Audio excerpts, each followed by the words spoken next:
आज का हमारा जो टॉपिक है वो बहुत ही इंटरेस्टिंग है। How to buy an existing business in Canada. कुछ चीज़ें आपके साथ शेयर करूंगा, कुछ उसमें टिप्स शेयर करूंगा, स्टेप बाय स्टेप कोशिश करूंगा आपको गाइड करूं कि अगर आप एक एग्जिस्टिंग बिजनेस, एक चलता हुआ बिजनेस कनाडा में खरीद रहे हैं, if you are being thinking of becoming a business owner but don't want to start from scratch, अगर आप बिजनेस करने का सोच रहे हैं और जीरो से शुरू नहीं करना चाह रहे, राइट, एग्जिस्टिंग बिजनेस आप कैसे खरीदेंगे, किन किन चीज़ों का आपको ख्याल करना है, क्या पॉसिबिलिटीज हो सकती हैं, कौन सा बिजनेस आपके लिए राइट हो सकता है, क्या क्या ड्यू डिलिजेंस आपने करनी है, इमोशनल अपने आप को इन्वॉल्व करना है नहीं करना, फंड्स वगैरह कितने होने चाहिए, राइट। तो ये सारी चीज़ें आज हम बात करेंगे। अगर आप एक चलता हुआ बिजनेस खरीदते हैं तो किन किन चीज़ों का आपको ख्याल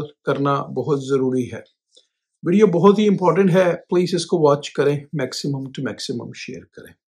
अस्सलामु अलैकुम, आपका दोस्त यासिर खान। उम्मीद करता हूं कि आप सब खैरियत से होंगे।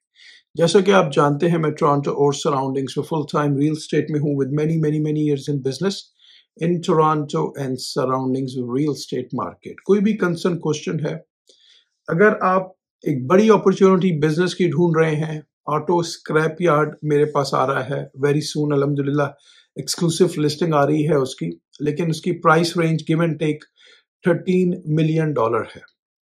टोरंटो ओंटारियो के करीब है और अगर सीरियस बायर हैं, only serious buyers, not realtor please, अगर आप सीरियस हैं, अगर आप कोई बड़ा बिजनेस ढूंढ रहे हैं जो कि बहुत ही जबरदस्त पैसे जनरेट कर रहा है अल्हम्दुलिल्लाह, और तकरीबन 50+ एकड़ पे है ये, और बहुत जबरदस्त बिजनेस है। ऑटो स्क्रैप, कार का जो स्क्रैपिंग होती है उसका बिजनेस है, एक्सक्लूसिवली आ रहा है अल्हम्दुलिल्लाह। तो कोई भी कंसर्न क्वेश्चन है, you can message me, you can call me any time. चलें जी, let's go straight to the topic, existing business. Why might you want to buy an existing business rather than start one from zero? क्यों आप पुराना business खरीदना चाह रहे हैं और अपना स्टार्ट जीरो से क्यों नहीं करना चाह रहे हैं? जो एग्जिस्टिंग बिजनेसेस होते हैं उनके ऑलरेडी कस्टमर्स होते हैं, उनकी टीम होती है, उनका इक्विपमेंट होता है, मे बी अ ब्रांड, उनका एक ब्रांड होता है, हो सकता है वो फ्रेंचाइज हो, that can reduce some startup risk. ये आपका शुरू का थोड़ा बहुत जो रिस्क होता है, अगर बिजनेस की आपको नॉलेज ज्यादा नहीं है तो उसके लिए ये आपको हेल्प कर सकता है। वहां पे आपका ग्रोथ पोटेंशियल होता है और you might be taking over some time that works and just need new energy. बाज वक्त एग्जिस्टिंग बिजनेस लोग बेच रहे होते हैं रिटायरमेंट के लिए, जो पुराने ओनर होते हैं वो रिटायर हो रहे होते हैं, या उनके कोई ऐसे फाइनेंशियल कंडीशंस हो जाती हैं, राइट, थिंग्स किसी की भी चेंज हो सकती हैं, या वो किसी और जगह पे रीलोकेट कर रहे होते हैं, या उनकी हेल्थ का कोई कंसर्न होता है, राइट। तो इट ऑल डिपेंड्स कि वो अपना एग्जिस्टिंग बिजनेस क्यों बेच रहे हैं। On the flip side, buying a business also bring responsibility. अगर हम अदर साइड पे देखें तो जो बिजनेस आप बाय करते हैं उसमें रिस्पॉन्सिबिलिटीज हैं, हिडन इश्यूज हैं, so you must do your own homework. आपका होमवर्क होना उसमें बहुत ही ज्यादा जरूरी है, बहुत ज्यादा रिस्पॉन्सिबिलिटीज हैं, रिस्क हैं। Understanding this why helps you move with purpose. इसको आपको पता होना चाहिए कि जो आप करना चाह रहे हैं इसका पर्पस, इसके पीछे क्या आपकी स्ट्रेटजी है, क्या पॉसिबिलिटीज हैं। Define your goals and choose the right business. आपको आपके गोल्स का पता होना चाहिए कि किस किस्म का बिजनेस आप करना चाह रहे हैं। आपका अगर कोई एक्सपीरियंस है, कोई सेल्स एंड मार्केटिंग में या किसी और चीज में आपका एक्सपीरियंस है, अगर आप शेफ हैं, रेस्टोरेंट खोलना चाह रहे हैं, या देखा देखी में एक रेस्टोरेंट चल रहा है वो आप लेना चाह रहे हैं, तो again lot of possibilities are there. आप किस किस्म का बिजनेस, आपका लाइफस्टाइल क्या आपको अलाउ करता है, कितना आप रिस्क ले सकते हैं, कितना हार्ड वर्क आप कर सकते हैं। आस्क योरसेल्फ, अपने आप से ये सवाल पूछें, व्हाट इंडस्ट्रीज इंटरेस्ट मी। मैं कौन सी ऐसी इंडस्ट्रीज में जाऊं जो कि मेरे लिए पैशनेट हो, मुझे उसमें अच्छा लगे काम करके। क्योंकि अगर आपको अच्छा नहीं लगेगा, अगर आप उसमें पैशनेट नहीं होंगे तो आप कभी भी उसमें कामयाब नहीं हो सकेंगे, आपको बहुत ज्यादा मेहनत करनी पड़ेगी। Why, what am I good at, मैं किस चीज में गुड हूं, what kind of business fits my lifestyle. आपका लाइफस्टाइल पे कौन सा बिजनेस है जो फिट कर सकता है। क्या आप लोगों के साथ बातचीत को पसंद करते हैं, या आप फिर रिपेयर को पसंद करते हैं, या फिर आप कोई और ऐसा काम करना चाहते हैं जो कि आपको पैशनेट दे, राइट? कुछ लोगों को गाड़ियों का शौक होता है तो वो ऑटो बिजनेस में आते हैं, कुछ लोगों को सेल फोन का है, कुछ लोगों को डिफरेंट बिजनेसेस आइडियाज के वो क्या करना चाह रहे हैं। थिंक अबाउट योर बजट, आपके पास पैसे कितने हैं, ये बहुत ही इंपॉर्टेंट है बिजनेस लेने में। How much can you invest, money आपके पास कितनी है, how much risk are you comfortably with, कितना रिस्क आप इजीली मैनेज कर सकते हैं, कितने पैसे आपके पास हैं। ये सवाल जो है ये बहुत ही इंपॉर्टेंट है कि आपके पास पैसे कितने हैं। यहाँ पे इस वक्त जो छोटे बिजनेसेस हैं, स्मॉल बिजनेसेस हैं, इट ऑल डिपेंड्स कि व्हाट काइंड ऑफ बिजनेस आप देख रहे हैं। उसमें लॉन्ड्री शॉप्स हो गई, उसमें कैफेज हो गए, उसमें रेस्टोरेंट्स हो गए, उसमें ग्रोसरी शॉप्स हो गई, उसमें it all depends, oil change हो गया, it all depends what kind of business you want to do. Cost उसकी हो सकती है 200,000, 300,000, 400,000, 500,000, इट ऑल डिपेंड्स कि उसकी सेल्स वगैरह कितनी है, किस किस्म का बिजनेस वो जनरेट कर रहा है। Also, do you want to buy the assets of a business or buy the shares of the company in Canada? आप क्या करना चाह रहे हैं? आप एसेट्स बाय करना चाह रहे हैं, पूरा जो भी उसके एसेट्स हैं वो सब खरीदना चाह रहे हैं, या उसके शेयर्स बाय करना चाह रहे हैं in Canada? The difference matters a lot, इन दोनों में काफी सारा डिफरेंस है, आपको ये भी पता होना चाहिए। एसेट्स परचेज क्या होती है? You buy specific item, equipment, inventory, goodwill, but you may avoid some liabilities, right? तो एसेट्स में आप ये सारी चीजों को देखते हैं, इक्विपमेंट हो गया, उसकी इन्वेंटरी हो गई, गुडविल हो गई। फॉर एग्जांपल आप एक रेस्टोरेंट का बिजनेस बाय कर रहे हैं तो उसका पूरा रेस्टोरेंट का इनसाइड, जो भी उसके इक्विपमेंट है, जो भी उसके चैटल्स हैं, जो भी उसकी इन्वेंटरी है, वो सारी आप बाय कर रहे हैं, उसकी आप एक गुडविल पे कर रहे हैं। Share purchase, you by the company, तो अगर आप शेयर परचेज बाय करते हैं तो इसमें आप पूरी कंपनी बाय कर सकते हैं, या आप पर्टिकुलर कंपनी का शेयर बाय कर सकते हैं। फॉर एग्जांपल आप 30, 40, 50% का शेयर बाय कर लें, या पूरी कंपनी बाय कर लें। Again it all depends what are you looking it at assets and liabilities. Okay, make a checklist of your ideal business and your deal breaker. अपने first of all आपके पास ये आपको पता होना चाहिए कि आप किस किस्म के बिजनेस में इंटरेस्टेड हैं, और आपकी डील ब्रेकिंग क्या चीज हो सकती है। Location, size, industry, employer count, ये सब चीजों का आपको ख्याल करना है। रियल एस्टेट में we all know location is very very important. तो लोकेशन कितनी इंपॉर्टेंट है, साइज है, इंडस्ट्री है, कौन सा बिजनेस आप करना चाह रहे हैं, किस इंडस्ट्री में आप जाना चाह रहे हैं। Find businesses for sale and assemble your team, अपना बिजनेस ढूंढ करें, अपनी टीम को जनरेट करें। Once you know what you want, you need to look for opportunity and gather help. आपने फर्स्ट ऑफ ऑल ये अपना एक बिजनेस प्लान बनाना है कि आपकी इंटेंशन, आपने क्या करना है। उसके बाद आपने अपॉर्चुनिटीज को ढूंढनी है, लोगों से आपने एडवाइस लेनी है, जिसमें काफी डिफरेंट रियल्टर्स आते हैं। कोशिश ये करें कि जब भी कोई भी कमर्शियल अपॉर्चुनिटी में जाएं, कमर्शियल बिजनेस में जाएं, तो एक एक्सपीरियंस रियल्टर का आपके साथ होना बहुत जरूरी है।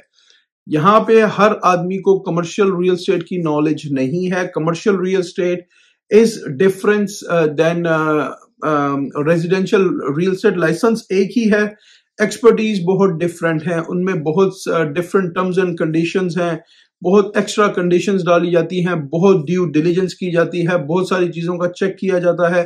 तो मेक श्योर जब भी आप काम करें किसी experience commercial real estate agent के साथ करें। Look for businesses for sale through brokers, website, local network, Canadian market, they are many small medium businesses being transfer. तो देखें जिस तरह मैंने बात की, रियल एस्टेट कमर्शियल प्रोफेशनल्स को देखें, वेबसाइट्स पे सर्च करें बिजनेसेस, लोकल नेटवर्क करें, कैनेडियन मार्केट को देखें।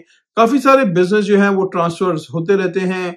अपनी टीम को बिल्ड करें। You will need at least an accountant, a lawyer, a corporate business law, may be a business broker और एडवाइजर। तो ये सारी चीजें आपको असिस्ट करेंगी। लॉयर आपको चाहिए एक बिजनेस को क्लोज करने के लिए, अकाउंटेंट आपको चाहिए उसके नंबर्स को क्रंच करने के लिए, उसकी जो फाइनेंशियल्स का जो डेटा आएगा, राइट, क्योंकि वो चीजें एक आम आदमी को इतनी आसानी से समझ में नहीं आती, राइट, कि उसमें कौन कौन सी चीजें हैं, क्या क्या लायबिलिटीज हैं, क्या उसकी कॉस्ट है। तो आपके पास एक अच्छा अकाउंटेंट होना बहुत जरूरी है।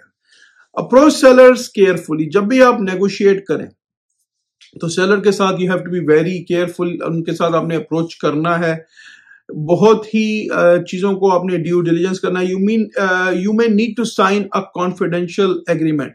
जब आप कमर्शियल बिजनेसेस बाय करते हैं तो कमर्शियल बिजनेसेस में बहुत सारी चीजें आपको डिस्क्लोज अप फ्रंट नहीं की जाती, तो उसके लिए आपको कॉन्फिडेंशियल एग्रीमेंट साइन करने होते हैं सेलर के साथ या सेलर के एजेंट के साथ। इसका मतलब ये होता है कि जो भी इंफॉर्मेशन वो आपको देंगे वो कॉन्फिडेंशियल है बिटवीन जिस जिस बंदे का नाम है, राइट। फॉर एग्जांपल, आप एक रेस्टोरेंट बाय कर रहे हैं या एक फ्रेंचाइज बाय कर रहे हैं, राइट, और उसके फाइनेंशियल्स उन्होंने आपको भेजे, या आप एक गैस स्टेशन बाय कर रहे हैं, उसके आपको उन्होंने पूरी फाइनेंशियल समरी भेजी, लास्ट 2-3 ईयर्स की नंबर शेयर किए, तो उसके लिए आपने डॉक्यूमेंट साइन करने हैं। एनडीए कहलाता है, non disclosure agreement, CA confidential agreement. तो इस तरह आपको मल्टीपल डॉक्यूमेंट साइन करने हैं and you are legally responsible कि वो जो चीजें आपको शेयर कर रहे हैं वो आप अपनी कस्टडी में ही रखेंगे या आप अपने अकाउंटेंट को भेजेंगे, या जो भी इमीडिएट उस बिजनेस से रिलेटेड आपकी जो टीम है आप उसका मेंशन करेंगे, उन्हीं के पास वो डेटा जाएगा, राइट। ये बहुत ही इंपॉर्टेंट है कि ये डॉक्यूमेंट्स आपने साइन करने हैं।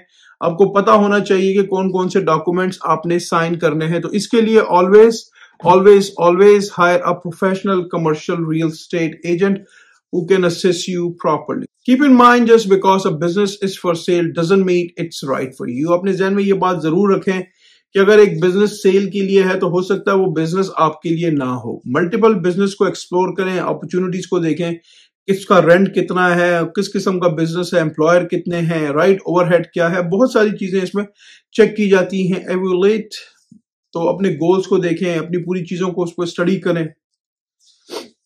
This is a critical chapter, ये बहुत ही इंपॉर्टेंट है। Due diligence means examining everything carefully before you comment. Due diligence commercial में बहुत ही इंपॉर्टेंट है, बहुत सारी चीजों को चेक करना पड़ता है। बहुत दफा आप इसमें अमेंडमेंट्स क्रिएट करेंगे, चीजें चेक होंगी, आपने बैक एंड फॉरवर्ड करना है multiple times with the sellers as well. Review the business financial statement. Business के जो फाइनेंशियल स्टेटमेंट्स हैं ये बहुत जरूरी हैं। पास कम से कम 2-3 साल के आप उनके टैक्स रिटर्न्स मांगे, कैश फ्लो, एसेट, लायबिलिटीज, ये सारी चीजें आप उनसे मांगे।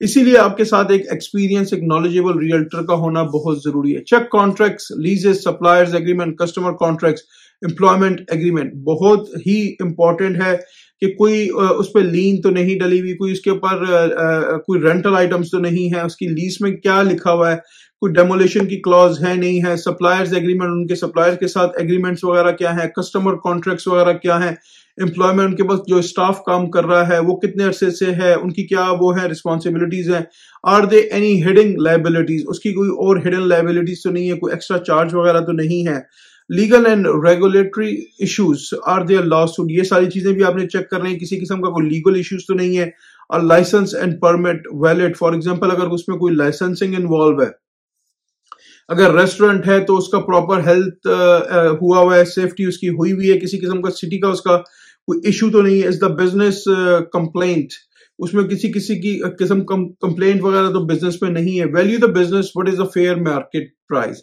यहां पे आपने वैल्यू निकालनी है, उसकी फेयर मार्केट प्राइस क्या है। Why are you paying for goodwill, brand reputation versus physical assets, किस चीज को आप पे कर रहे हैं, ब्रांड की रेपुटेशन है, गुडविल को पे कर रहे हैं। कमर्शियल में आप लोग कमर्शियल अप्रेजल भी करवा सकते हैं दोस्तों, ये भी इंपॉर्टेंट है। अगर आप एक बिजनेस बाय कर रहे हैं और उसमें अगर फाइनेंसिंग इन्वॉल्व है तो काफी सारे जो बैंक्स हैं वो कमर्शियल अप्रेजल भी मांगते हैं, तो आप कमर्शियल अप्रेजल भी करवा सकते हैं। इसकी कॉस्ट होती है 1500 all the way to 3-4,000, 5,000, 10,000, depend किस किस्म का बिजनेस आप बाय कर रहे हैं, अप्रेजल को उसमें कितना टाइम फ्रेम लगाना है। तो कमर्शियल अप्रेजल भी आप करवा सकते हैं, उसकी वैल्यू को आप वहां से भी जज कर सकते हैं। Taxes in Canada when buying an existing businesses, you must understand how assets and goodwill are treated for tax purposes. तो इसके लिए आपके पास एक अच्छा अकाउंटेंट का होना बहुत जरूरी है जो आपको प्रॉपर इसमें गाइड करे। अगेन यहाँ पे कनाडा में टैक्सेस जो हैं वो बहुत ही ज्यादा हाई हैं, तो आपको पता होना चाहिए कि आप जो चीज खरीद रहे हैं उस पर कोई टैक्स की लायबिलिटीज वगैरह तो नहीं है, HST के कंसर्न्स होते हैं। तो अगेन एक प्रोफेशनल टीम आपको चाहिए। रिमेंबर, इफ यू स्किप और rush due diligence, you risk taking on hidden problem. Due diligence में आपने रिस्क नहीं लेना, रश नहीं करना। बहुत सारे लोग अपना बिजनेस बेचने के लिए बाज़ औक़ात बड़ा फोर्स करते हैं, रश करते हैं, दूसरे को कहते हैं कि मेरे पास तो मल्टीपल ऑफर्स हैं, मेरे पास ये है, मेरे पास। रश ना करें बिजनेस लेते हुए, राइट। ऑलवेज अपनी ड्यू डिलीजेंस को पूरा करें। अगर एक सेलर आपके साथ रश कर रहा है, राइट, तो हो सकता है कि उसमें कुछ ना कुछ इश्यूज हों, राइट। आप उसको प्रॉपर अपना टाइम लें, फुल ड्यू डिलीजेंस करें और रश में डील ना करें। हो सकता है रश में अगर आपने ड्यू डिलीजेंस की कुछ चीजों को छोड़ दिया तो you will pay extra money. Negotiate the best deal and purchase agreement. ये अगेन आपका जो भी प्रोफेशनल रियल्टर होगा वो आपके बिहाफ पे काम करेगा। अगर आप खुद कर रहे हैं, राइट, तो आपको सेलर कभी भी आपकी फेवर नहीं करेगा क्योंकि आप प्रोफेशनल नहीं है। तो ऑलवेज आपकी कोशिश ये होनी चाहिए कि आपके साथ एक डेडिकेटेड प्रोफेशनल रियल्टर का होना बहुत जरूरी है। Once you satisfy with your investigation, you move to negotiate and then to formal agreement. जब आपकी negotiation वगैरह complete हो जाए उसके बाद आप negotiation के बाद उसकी आगे की तरफ move करें।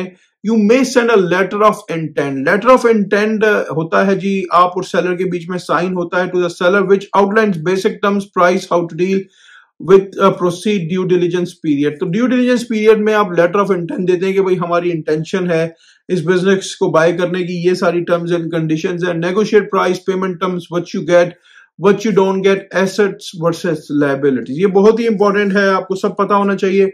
Work with your lawyer to draft और रिव्यू द परचेज एग्रीमेंट। आपका लॉयर भी परचेज एग्रीमेंट बना सकता है लेकिन वो कमर्शियल रियल्टर नहीं है, तो इसके लिए बेस्ट आपके पास ऑप्शन यही है कि आपको एक कमर्शियल रियल्टर की जरूरत है जो एक्सपीरियंस हो, नॉलेजेबल हो, जो आपका बेस्ट इंटरेस्ट देखे। This will cover asset transfer, liabilities, assume warranties and responsibility with the seller's guarantees and closing condition। ये सारी चीजें बहुत ही इंपॉर्टेंट है। Decide whether you are buying assets or share। आपने ये डिसाइड करना है कि आप एसेट्स बाय कर रहे हैं या शेयर्स बाय कर रहे हैं। Each have different legal tax and risk implementation। We mentioned this earlier। तो ये बहुत ही जरूरी है कि आपके पास प्रॉपर एक अकाउंटिंग की वो हो जो आपका पूरा ड्यू डिलीजेंस करे। Confirm any regulatory approval, specially business is heavily regulated. Again depend करता है किस किस्म का बिजनेस आप बाय कर रहे हैं।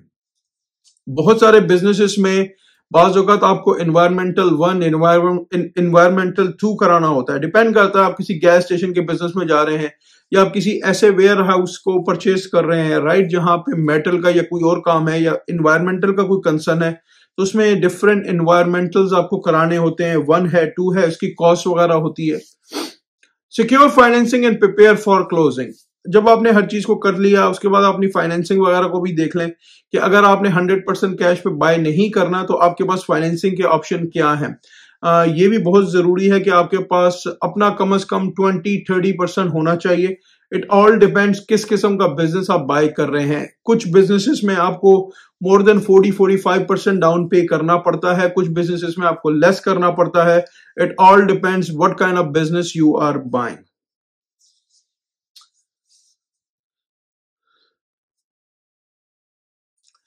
अच्छा, ये सब कुछ करने के बाद, फाइनेंसिंग एवरीथिंग करने के बाद, अब आपने बिजनेस खरीद लिया, तो अब जब आप मूव होंगे एज अ न्यू ओनर तो काफी रिस्पॉन्सिबिलिटीज आपके ऊपर हैं, एम्प्लॉयर्स हैं, थिंग्स कैसे काम कर रही हैं, तो डेफिनेटली आपको थोड़ा टाइम लगेगा। प्रीवियस ओनर के साथ आप कोशिश करें कि कुछ वो आपको प्रॉपर ट्रेनिंग्स वगैरह दें। तो बहुत सारी चीजें हैं टुवर्ड्स बिजनेस। जब आप एक एग्जिस्टिंग बिजनेस खरीदते हैं तो उसमें बहुत सारी लीगैलिटीज हैं, बहुत सारी चीजों को चेक किया जाता है। तो ऑलवेज अपनी फुल ड्यू डिलीजेंस करें, always hire a professional realtor who knows what he is doing. उम्मीद करता हूं आपको आज की वीडियो पसंद आई होगी।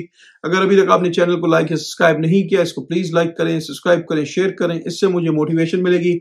हंसते रहें, मुस्कुराते रहें, खुशियां बांटते रहें। जिंदगी ने साथ दिया, ऐसी ही किसी और वीडियो में मुलाकात रहेगी। अपना बहुत ख्याल रखें। अल्लाह हाफिज, all the best and take care.